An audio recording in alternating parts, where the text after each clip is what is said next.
Why did Jesus allow the Holocaust to happen? If he could have prevented it, why didn't he? There are few among us who would not agree that Hitler was a bad man. If there was a scale of good from 1 to 10,000, Hitler would not be too good.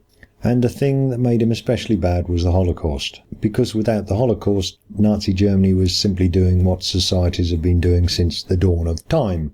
I want to concentrate on the Holocaust because this is a favourite of certain Christian apologists. The Holocaust was carried out because Hitler was an atheist.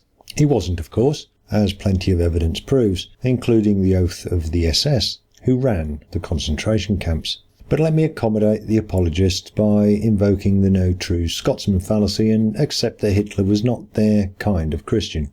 So what did this atheist Hitler do? He took millions of innocent people, gassed them, and burnt their bodies.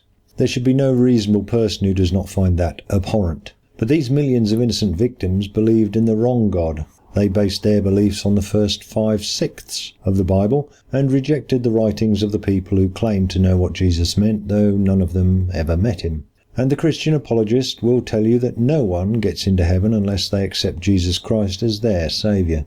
What does that mean for the Jews of the Holocaust? It means, in the mind of a Christian apologist, that having suffered some days, weeks, or months of intense brutality under the Nazis, followed by a swift, albeit terrifying, death, they would all end up in hell, along with the tens of billions of non-believers who have lived since the New Testament was written.